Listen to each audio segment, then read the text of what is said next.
তোমার কানুনবালা হওয়ার স্বপ্ন ছিল, সেটা কিরকম, কিভাবে? কানন দেবী আর তার স্বামী বসে আছেন হরিদাস ভট্টাচার্য। হরিদাস ভট্টাচার্য হঠাৎ ধরলেন, দেখো দেখো ঠিক তোমার মতো চোখ দুটো না। বাস আমাকে আর পাইকে 7 দিন স্কুলেই গেলাম না, আমার চোখ কানন দেবীর মতো। চোখের প্রশংসা নিশ্চয়ই বহুবার পেয়েছো, এত সুন্দর না, চোখের। চোখের প্রশংসা সবাই করেছে। আমি আয়না দিয়ে দেখলে আমার খালি মনে হতো এত বড় বড় চোখ কেন, মুখটা একটু বড় বড় চোখ। আমরা 10 টাকা স্টেশনে বললেই হতো 10 মিনিট বাড়ি, গাড়ি দারোয়ানরা ঠিক দেখতো। তুমি সবার ছোট? আমি সবার ছোট। খুব আদরের ছিলে না, সবচেয়ে মানে খুব হেলাচেদ্দেই মানুষ হয়েছে। তোমার পরিবার আসেনি, বাবা মা কেউ এখন আসেনি, কারণ এত বড় বাড়ি ছিল আমাদের। ঢাকা 2টো পুকুর ছিল, একটা মাছ খাবো, একটা হচ্ছে চান করে সাঁতার শিখব। ঢাকা থেকে চলে এসেছিলাম পূর্ব বাংলা থেকে পার্টিশনের পরপরই। তখন সবাই আসছেই যাচ্ছে, মানে ওই দিকে যাচ্ছে, ওই দিক থেকে আসছি। প্রথম সিনেমার অফারটা কবে পেলে? সিনেমার অফার তো হিরোইন হিসেবে পাইনি প্রথম। কিরকম? ওখানে ভিড়ে দাঁড়াতাম, 20 টাকা 25 টাকা দিত, সেটাই বাবার হাতে এনে দিতাম। তা নাহলে আমাদের খাওয়ার সংস্থান ছিল না। স্টুডিওতে গেলেই সবাই খুব বলতো যে তুমি হিরোইনের টেস্ট দাও না কেন, তোমার এত সুন্দর চোখ মুখ, এসব বলতো। আর কোথায় কি আমি জানি না কিছু। আচ্ছা, এই যে এক্সট্রাস এর কাজ শুরু করলে, তখন আস্তে আস্তে পেছনে ভিড়ে দাঁড়াতে এবং সেখান থেকে কিছু পয়সা রোজগার, সেখান থেকে পরিবার চালানো করতে করতে প্রথম সিনেমা হলো যে পাশের বাড়ি আমি হিরোইন হয়ে না।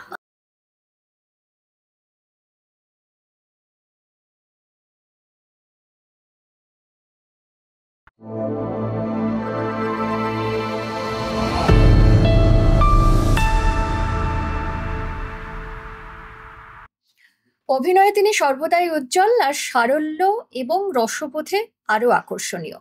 বাঙালির চিরকালীন ম্যাটিনি আইডল সাবিত্রী চ্যাটার্জি আজকে আমার পডকাস্টে ডেবি আনলিস্টে আমার গেস্ট।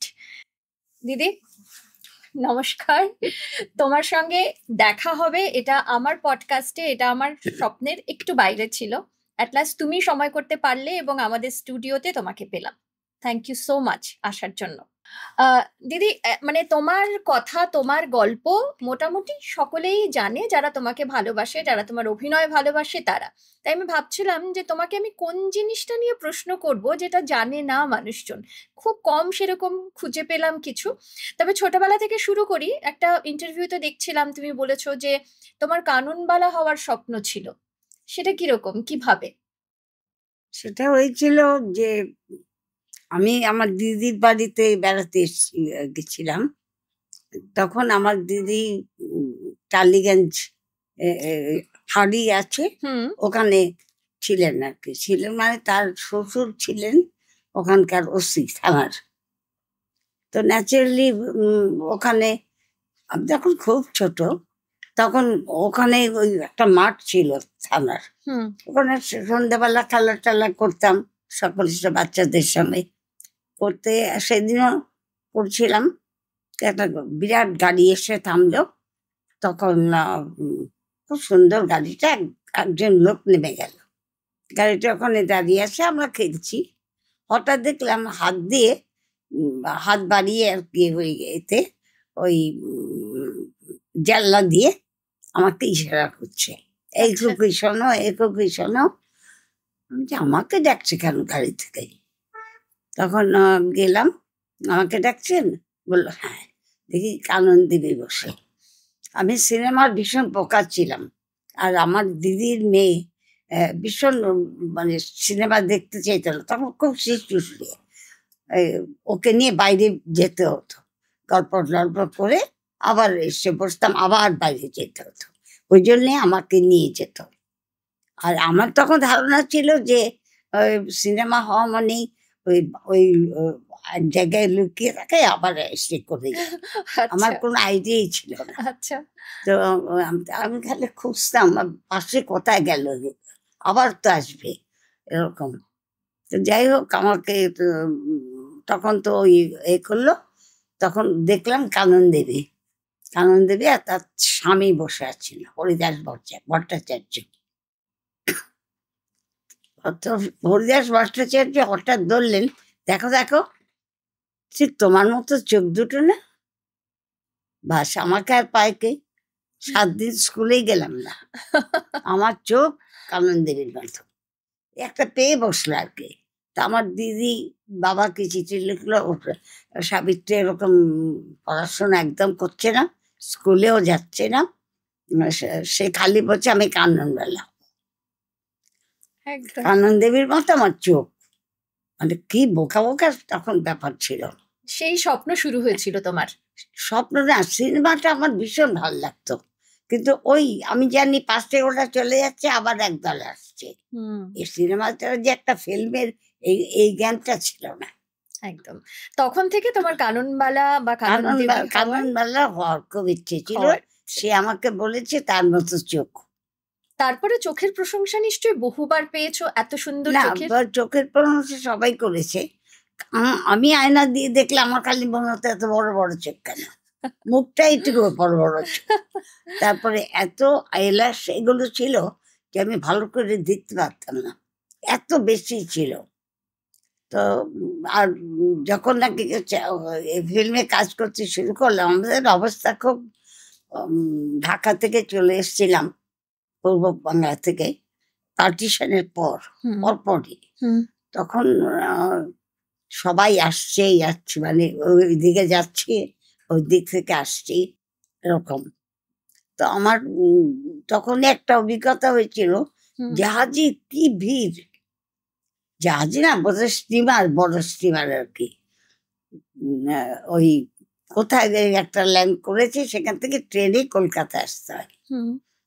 তা আমি আগে নামবো বলে আমার যে যাদের সঙ্গে এসেছিলাম তারাও এত বোকা, একেবারে নামার জায়গাটাই বসেছে, কোনো জায়গায় সচেতন চিনেছিলেন। আচ্ছা, আমিও সেভাবে এসছি, আমি জেটি আর এটা মাঝখান দিয়ে পড়ে যাচ্ছিলাম। তা আমাকে সঙ্গে সঙ্গে ওই কাটা দেওয়ার কি একটা ফেলে আমি সেইটার মধ্যে ঝুলে আবার উঠলাম। সারা অঙ্গে ভেজা, চুলে এ পর্যন্ত চুল, এত চুল ছিল আমার, ভেজা টেজা মেয়ে। তখন সে পুলিশে তুললো আমাকে, ভিড়ে রাখার কোনো রকম। 2টো ট্রেন ছিল, মেল ট্রেনটা হচ্ছে তাড়াতাড়ি পৌঁছতো, আর মিক্স ট্রেনটা একটু দেরিতে পৌঁছতো। মেল ট্রেনে তুলে দিল আমাদের, যে পাশের বাড়ির লোকদের সঙ্গে এসেছিলাম। আচ্ছা, তখন তোমার পরিবার আসেনি, বাবা মা কেউ আসেনি? কারণ এত বড় বাড়ি ছিল আমাদের ঢাকা, 2টো পুকুর ছিল, একটা মাছ খাবো, একটা হচ্ছে চান করে সাঁতার শিখবো, বিরাট বাড়ি ছিল। তখনও তো বাড়ির কোনো হিল্লে করতে পারছে না, এত বড় বাড়ি কেউ নিতেই চাইছে না। তবে যাই হোক, আমি তো তখন থেকে দিদির বাড়িতে থাকা, তখন বাবা চিঠি লিখলেন আমার দিদিকে যে তুমি একটু সাবিত্রীর একটা স্কুলে ভর্তি করার ব্যবস্থা করো, আমি গিয়ে তোমার টাকা দিয়ে দেবো, কিন্তু আর এখানে পাঠিও না, সবই দলে দলে সব চলে যাচ্ছে। সেই জন্যে আবার ওরা দিদি জানবো আমাকে আর পাঠায়নি। সেখান থেকে গেলাম জয়নগর রুসি হয়ে বদিয়েল, সেখান থেকে আবার টালিগঞ্জ এলেন। সে 1 বছর শুধু ঘোরাঘুরি করছি। তারপরে আর সিনেমা চান্স পেলে দিদির হাত ধরে যায়, ওকে পাকা চুল বেছে, মানে সিনেমা দেখতে যেতে, সিনেমার পয়সাটুকু উঠে গেলেই হয়ে যাবে। কিরকম ভাবে তুলতে? পাকা চুল হয়ে গেছিল জয়বাবু। আচ্ছা, তো ওটা আবার কিছুটা কাঁচা চুলও দেখিয়ে দিয়েছি। সেটা করে পয়সা পেতে? পয়সা দিত না, সিনেমার কখনো বিস্কুট খেতে দিত, পয়সা দিয়ে এনে দিত। এটা যা শালি যায় ওর মধ্যে, তখন তো আমি ছোট। সেখান থেকে তারপর টালিগঞ্জ থেকে উনি রিটায়ার করলেন, ওনার দিদির শ্বশুর। তারপর যে ততদিনে আমার বাবা চলে এলেন, বাবা মা ঠাকুমার তখন কোমর ভাঙা, কিভাবে যে প্লেনে নিয়ে এসছে তাকে এক ভগবান জানেন। একটা ঘোড়ার গাড়িতে। তখন আমার দিদি, যে দিদি আমার মায়ের চেয়েও বেশি ছিল, আমার এই বাড়ি থেকেই মারা গেছেন, সেই দিদি একটা ছোট্ট ঘর আর রান্নাঘর নিচে একটা ঘর ভাড়া করলো। বাবা বললো কোথায় গিয়ে উঠবো, মেয়ের বাড়িতে তো উঠতে পারবো না, তুমি একটা বাড়ি ভাড়া করো। তখন ওই বাড়িটা ভাড়া করেছি আমি। আমি আমার দিদি তখন বিয়ে হয়নি, আমরা 10 বোন। তুমি সবার ছোট? আমি সবার ছোট। খুব আদরের ছিলে? না, সবচেয়ে মানে এতে মানুষ হয়েছি, কারণ সবাই ভেবেছিল ছেলে হবে। 9টা মেয়ে, ভগবান তা তো হতে পারে না, এবার ছেলে হবে। আমার ঠাকুরদাদা এত একটা ঘড়ি নিয়ে কোনো মেয়ের বেলার সময় রাখিনি যে কখন হবে কখন হলো। এত বড় ঘড়িটা যেই শুনলো মেয়ে হয়েছে, ঘড়িটা হাত থেকে পরে চুরমার হয়ে গেল। মেয়ে হয়েছে, আর বাড়িতে রোল কান্নাকাটি। আমার দিদিরা নাকি স্কুল থেকে ফিরছিল, বলছে তোরা এখন বাড়ি যাস না, তোদের বাড়িতে কান্নাকাটি পড়েছে, তোদের আরেকটা বোন হয়েছে। তারা সব নদীর ধারে গিয়ে বসে রইল। এইরকম আমার ইতিহাস। তারপরে বুঝতেই পারছেন যে কিভাবে মানুষ হয়েছি, খুব হেলাচারতেই মানুষ হয়েছি। কিন্তু বাবা, আমার ঠাকুমা ছিলেন তো খুব ঝগড়টি। তাকে বলছে তোমার কি, বিয়ে তো দেবো আমি, আমার যখন কিছু ভাবনা চিন্তা হচ্ছে না, তোমার তো কিসের ভাবনা, তুমি তো অনেক আগে মরে যাবে। সেই বাবা কিন্তু 9টি মেয়েকে কুলিনের ঘরে, আমরা ব্রাহ্মণ, সেইভাবে বিয়ে দিয়েছে। এক পারেনি আমাকে, কারণ আমাকে বিয়ে দিলে আমার বাবা মা না খেয়ে মরত। মানে তুমি বাবা মাকে শেষ পর্যন্ত আমি দেখেছো? আমি কারণ আমার তো তখন অত জ্ঞান হয়নি। আমি জানি আমার বাবার টাকা আছে, উনি স্টেশন মাস্টার ছিলেন বড় বড় স্টেশনে, আমরা রাজার হালে থেকেছি। কিন্তু এখানে এসে আমাদের অবস্থা খুব খারাপ হয়ে গেছিল আর কি। তারপরে আস্তে আস্তে তুমি ঠিক করলে সবটা? আস্তে আস্তে না, আমি তখন ক্লাস, বাবারা যখন এলেন তখন আমি স্কুলে ভর্তি হয়ে 6, 7, 8, 9, 9-এ উঠেছি। আচ্ছা, মানে 4 রমেশ বছর। মিত্র গার্লস স্কুল, হুম। ওখান থেকে আমি 9-এ উঠলাম। তা 9-এ ওখান থেকে হেঁটে যেতাম ভবানীপুর, আবার হেঁটে আসতাম। টালিগঞ্জ থেকে? না, তাহলে? তখন যে একটা ঘর নিয়েছিল, ও আচ্ছা। তখন একটা ঘরে বাবা, মা, ঠাকুমা, আমি, আমার দিদি, আর নিচে একটা ছোট্ট জায়গা ছিল, ওখানে রান্না হতো খুব। আর আমার দিদি তো থাকতেনি, মায়ের মতো, মা অসুস্থ ছিলেন। আমার জন্মের পর মা সেই যে অসুস্থ হলো, আর ঠিক হয়নি। একদম। মা তো মারা গেছেন আমার নিউ আলিপুরের বাড়িতে, অনেক দিন বেঁচে ছিলেন। মানে তুমি মাকে দেখাশোনা করার, মাকে সেবা করার অনেকটা সময় পেয়েছো? না, মাকে তাহলে? সেবা ঠিক আমি নিজে গিয়ে হাতে পায়ে করতে পারিনি, হুম হুম। করেছেন ওই দিদি। আচ্ছা। ওই দিদি আমার এমনকি সে যে মারা গেলেন দিদির বুকুরে পড়ে, চুল বাঁধছিলেন, পড়ে গেলেন, এই মৃত্যু হয়ে গেল। আমি তো জানিও না, আমি তখন শুটিং করছি। এই তো। আচ্ছা, ছোটবেলায় যখন সেই চলে এলে দেশভাগের পর, তারপরে আর বাংলাদেশে গেছিলে? বাংলাদেশে আর যেতে পারিনি, তবে কয়েক বছর আগে একটা প্রাইজের ব্যাপারে গেছিলাম। হুম। আমাকে ওরা ওখান থেকে প্রাইজ দিয়েছিল, সেখানে একবার গিয়েছিলাম, কিন্তু স্তম্ভিত হয়ে গেছিলাম। আমাদের পাড়া বলে কোনো পাড়া নেই, আমাদের সেই বাড়িটার শুধু গেটটা দেখলাম, আচ্ছা। বাড়ি অন্যরকম হয়ে গেছে।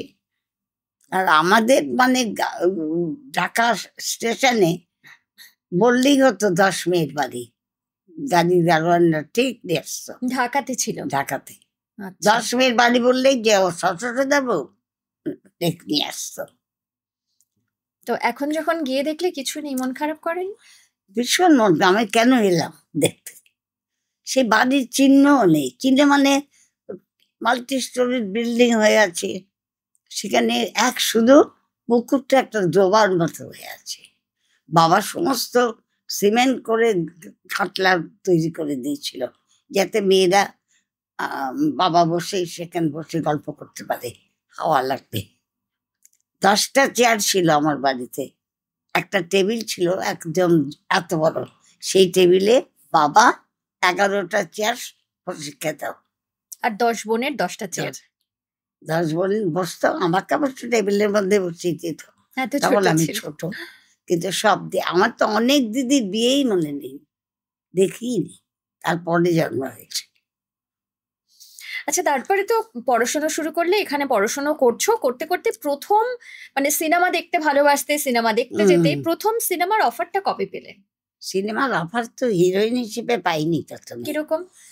ওখানে ভিড়ে দাঁড়াতাম, হুম। 20 টাকা 25 টাকা দিত, সেটাই বাবার হাতে এনে দিতাম। তা নাহলে আমাদের খাওয়ার সংস্থান ছিল না। কখনো যদি মিষ্টি খেতে ইচ্ছে করতো, এগুলো গল্প কথাই মনে হয়। রেশন ধরতে যেতাম, আমি তখন ছোট, ভবানীপুরে, আর পাশে একটা মিষ্টির দোকান ছিল। ওহ, কি ভালো ভালো মিষ্টি, এত বড় বড়, চাগিয়ে থাকতাম। যদি রাস্তার কেউ বলে যে খুকি খাবে, তাহলে যে বলে তাহলে খেতে পারি। সব উদ্ভট চিন্তায় আর কি। তাও আমরা কষ্ট করেছি। দিদি আমাদের বোনদের নিয়ে কি কষ্ট করেছে এ কলকাতায় এসে। তারপরে তো আস্তে আস্তে সবই হলো। নিয়ে আলিপুরে জমিও কিনলাম, বাড়িও মাঠে দাঁড়িয়ে করলাম, আর টালিগঞ্জও বাড়ি করেছিলাম। বাহ! আচ্ছা, এই যে এক্সট্রাসের কাজ শুরু করলে, তখন আস্তে আস্তে পেছনে ভিড়ে দাঁড়াতে এবং সেখান থেকে কিছু পয়সা রোজগার, সেখান থেকে পরিবার চালানো করতে করতে প্রথম প্রথম সিনেমাতে। হলো যে পাশের বাড়ি আমার হিরোইন হয়ে নামা। হুম। এই সেটা বললো যে কিছুতেই হিরোইন, নতুন হিরোইন পায় না। তখন ওই বোধহয় অ্যাসিস্ট্যান্ট ডিরেক্টর আমাকে চিনতেন বোধহয়, ওই ভিড়ে দাঁড়ানোর পরে চিনতেন। তো আর সবাই খুব, এই স্টুডিওতে গেলেই সবাই খুব বলতো যে তুমি হিরোইনের টেস্ট দাও না কেন, তোমার এত সুন্দর চোখ মুখ, এসব বলতো। আর কোথায় কি আমি জানি না কিছু। তখন ওই তাদের থেকে একটা ঠিকানা নিয়েছিল, ঠিকানা নিয়ে আমার বাড়িতে, তখন আমার বাড়িতে মানে কি, মানে রাত্রিরে ছাদটা ধসে পড়বে কিনা শুধু এই চিন্তা। যে একটা বাড়ি বদলে দিয়েছিল না, ওফ, রোজ রাত্রে ঝুঝুর করে পড়ছে, মানে এক কিচ্ছু নেই। এত মানে এটা ভাঙতে কোনো কষ্ট নেই আর নেই কারণ। আর যার সঙ্গে জমি ছিল 3 কাঠা, আচ্ছা, ওইখানে আমি বাড়ি করেছিলাম। এখন না এখন না, অনেক পরে আগেই করা, অনেক আগে করেছো আর কি। অনেক হ্যাঁ। আগে। তো নিউ আলিপুরের তখনই জমি কিনেছিলাম সাংঘাতিক জলের দামে, আর সেই জায়গায় এখন কয়েক লক্ষ টাকা কাঠা। সেখানে ওই মাঠ ছিল, তখন অনেক দিনের কথা এগুলো। সেই মাঠের মধ্যে বসে আমি, আমার বাবা তখন মারা গেছে, খালি বলতো সাবিত্রী তুমি ওটা আরম্ভ করো। বাড়ি জমি এগুলো কিন্তু টাকা জমিয়ে হয় না, দেখবে করতে করতে এসেই আমি। বাহ, এটা একটা ভালো কথা। হ্যাঁ, বলে জমিয়ে তুমি গাড়িও করতে পারবে না, বাড়িও করতে পারবে না, তুমি অল্প নিয়ে আরম্ভ করো, দেখো তো ঠিকই হয়ে গেল। একবারে আমি 4 তলা বাড়ি করেছি, আচ্ছা, পরে আমি 5 তলা করেছি। পরে সেটা আস্তে আস্তে করলে পরে। তো প্রথমে তুমি যখন ওই পেছনে দাঁড়িয়ে কাজগুলো করতে, সেখান থেকে নজরে এলে, তারপরে পাশের বাড়ির প্রথম না না, নজরে এসছি আমি টালিগঞ্জের বাড়িতেই। টালিগঞ্জের বাড়িতে। সব পরীক্ষা তখন শুরু হলো। কি পরীক্ষা হয়েছে, আমি বোধহয় BMA পাস করে যেতাম, এত পরীক্ষা হয়েছে আমার। কারণ প্রথমত বয়সটা কম, হুম। হিরোর সঙ্গে মানাবে কিনা, তারপরে বাঙালকে সুচিত্রাকেও চেষ্টা করেছিল, ওর বাঙাল কথা বেরিয়ে পড়েছিল, আচ্ছা। নিতে পারেনি। সেই সুচিত্রা সেন তো এককালে অনেক বড় হলো, কিন্তু আমার ওইসব কিছু না, কিন্তু মানাচ্ছে না আমার সঙ্গে হিরো। ওই সে একটা মোটা সোটা হাসির বই তো, হুম হুম। হাসির বাড়ি। তখন তো বলছিল যে না, বাঙাল কথারও টান আছে, আর মানাচ্ছে না, বাধ্য হয়ে গেলাম। তারপরে দেখি একদিন চট করে আমাকে একটা শুটিং ডেট ফেললো। শুটিং ডেট হলো, আমি শুটিং, আমার সঙ্গে কিচ্ছু, আমাকে তো বাদ দিয়ে দিল। বাবা বলেছে যখন যাও একবার। রাধা ফিল্ম স্টুডিও আমাদের টালিগঞ্জের একদম পাশে, ওইখানেই হতো। তা ওখানে গেলাম, কত রকম যে টেস্ট, খালি বলে দৌড়ো, হাঁটো, এখানে ইয়ে করো, তাকাও এদিকে ওইদিকে, মানে 100 বার টেস্ট নিতে নিতে বাবা বলে আর দরকার নেই, আর টেস্টে যেতে হবে না, তুমি এখান্ত দাও, দরকার নেই ফিল্মে যাওয়ার। আমরা যখন হতাশ হয়ে ওরা জানি হবে না, তখনই একদিন শুটিং, একদিন শুটিং করে শুটিং ফেললো, কিছু বলেনি। তারপরে রাজা ফিল্মসে গেলাম, মেকআপ টেকআপ করে দিল। প্রথম শটটাই যেটা নিয়ে একটা বাড়ি থেকে দৌড়ে এসে কাঁদতে কাঁদতে হিরোর বুকে মাথা দিয়ে শুয়ে আছে, বলে সে মারা গেছে, এসে কাঁদছি আমি। তা সেটাই এত ভালো হলো যে ডিরেক্টর এসে জড়িয়ে ধরলো, বলে না সাবিত্রী পারবি, তোর এত ভালো এই প্রথম শট দিচ্ছিস। আমার তো শরীরটা কাঁপছে, কাঁদলো কই, এমনি কাঁপছে কামানোর মতো। সে আমি ভালো হয়েছে। তখন দেখি গেস্ট যারা বসেছিল বললে আজকে তোমার একটা টেস্ট নেওয়া হলো, যে তুমি পারো কিনা, তোমার সে এক্সপ্রেশন আসে কিনা, ওই জন্য সিরিয়াস একটা সিন তোমাকে দিয়ে কথা, আজকেই তোমার সঙ্গে কন্ট্যাক্ট হবে। আমি তো আনন্দে মানে সেটের বাইরেই যে আসতে পারছি না, এত পা কাঁপছে আমার, আনন্দেও কাঁপছে, ভয়তেও কাঁপছে। তারপর তো বাড়ি এলাম, আমি বাবা আমার এবারে হয়েছে, আমি খুব ভালো শট দিয়েছি।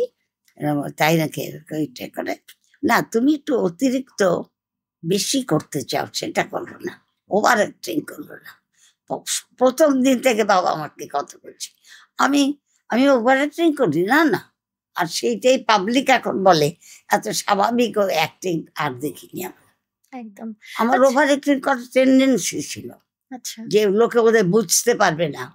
আর কান্না টান্না গুলো না আমি এমনিতে, আমি কোনো দিন গ্লিসারিন দেখা দিলাম, কান্না হাসি করে আমার মানে ভেতর থেকে আসে। আমি বোধহয় হাসি রোল সবচেয়ে বেশি ভালো করতে পারি, মানে কৌতুক চরিত্র পছন্দ করো করতে আমি বেশি? ভীষণ পছন্দ করি, কিন্তু আমাকে সব কান্নার রোল দেয়। টালার ট্যাঙ্ক বলতো, সাবিত্রীর চোখ তো টালার ট্যাঙ্ক, বললেই কেঁদে দেবে। আমি টালার ট্যাঙ্ক হোক আর এ ট্যাঙ্ক হোক, ওরা জিনিসের চরিত্রের মধ্যে ঢুকলে কান্না সত্যি পাবে, আর যে চরিত্রে না থেকে মুখস্থ বলে যাও, জীবনে কাঁদতে হবে না। তখন তো তখন তো হাতে স্ক্রিপ্ট পেয়ে ধর না, তাহলে আরে কি স্ক্রিপ্ট কি, তাহলে সব মাথা রাখতে হতো। প্রথমে তো জানি আমি বিএ পাশও করিনি, অত পড়তাম মুখস্থ করতে হতো, কিন্তু সব বই পড়া বিদ্যে, ওই যা পড়তাম তাই লিখতাম, ওই রকম ছিলাম। পড়তাম সারাদিনই পড়তাম, কিন্তু ওই লিখতামও তাই, বাইরের কিছু আসতো না। তো যখন ধরো একটা চরিত্রে অভিনয় করতে হবে, তুমি সেই চরিত্রটা পেলে যে তুমি সেই চরিত্রে অভিনয় করছো, এবার সেখানে হাসি থাকতে পারে, কান্না থাকতে পারে, ওটা অভিনয় করতে করতে নিজের মধ্যে থেকেই চলে আসতো। হ্যাঁ, এটা আসবেই। আমার বেশিরভাগ ছিল হাসি রোল, আমার ক্যারেক্টারটাই এরকম ছিল, কথাবার্তা ওরকম ছিল, যার জন্য হাসি রোল করতে আমার কোনো এই করতে হতো না। সাবিত্রী সিরিয়াল কমিকে সাংঘাতিক সবে বলতো, ঠিক, কিন্তু আবার এটাও বলতো টালার ট্যাঙ্ক চোখে ফিট করা আছে, যখন কাঁদতে বললো। কিন্তু পরে বুঝলাম যে এটা কেন বলে, পরে বুঝলাম না, এটা ঠাকুরেরই একটা ভগবানের একটা দিয়েছে ভেতরে, যে কোন ডায়লগটা কি হতে হবে সেটা কিন্তু আমি পারতাম। অভিনয় তো কখনো শেখনি, আজকাল যে অনেকে কোনোদিন শিখিনি, কোনোদিন কারোকে শেখাই, শিখে কি অভিনয় করা যায়? শিখে অভিনয় আমার মতে করা যায় না, কিন্তু এখন তো শিখেই সব করছি, জানি না কোনটা ঠিক, কিন্তু এটা হচ্ছে ফিল করা, আমি কি বলছি, কি সিচুয়েশনে কি বলছি সেটা ব্যক্ত করা, এটাই। আর ছোটবেলা থেকে যেটা ভালোবাসতে, মানে দেখতে ভালোবাসতে, সেটা যখন তুমি করতে পারলে সেটা মন উজাড় করে করলে। আমি যেটাই করেছি, আমি আমার একটা চরিত্রের আছে, যদি আমি মনে করি করব, কেউ আমাকে ঠেকাতে পারবে না। আমি যখন ভারতনাট্যম নাচ শিখতে যাই মালতপ্পা পিল্লার কাছে, ওই যা বৈজয়ন্তী মালার বাবা হচ্ছে বৈজয়ন্তী মালারে নাচ শিখিয়েছিল, তারই ছেলে। তো সেখানে আমি এত মোটা টোটা ছিলাম, হঠাৎ মোটা হয়ে গেছিলাম, পা ফেলতে পারতাম। ভারতনাট্যম খুব সাংঘাতিক ইয়ে কোর্স। আমার পা পিঠে কতদিন রক্ত বেরিয়ে গেছে। একটা ভঙ্গি করতে গেলে তো দেখতে হবে, এ করতে হবে, হ্যাঁ, বেঁকে রাখতে পারতাম না শরীরকে। কত পড়ে গেছি, কিন্তু আমি শিখেছি, আমি কোর্স কমপ্লিট করেছি। এত আমার জেদ, যেটা আমি মনে করছি আমি করবো, আমি করেছি। বাহ, একদম। তবে জেদগুলো যে খারাপ দিকে যায়নি, এই ভগবানের ইচ্ছে। মানে খুব ভালোর দিকে গেছে ভালোর এবং আমরা দিকে, তোমাকে পেয়েছি, হ্যাঁ। তোমার মতন অভিনেত্রীকে পেয়েছি। না না, আমি তোমাদের মতো সাধারণ নেই। একদমই নয়, সাধারণ তো নয়, সাধারণের থেকে অনেক ওপরে।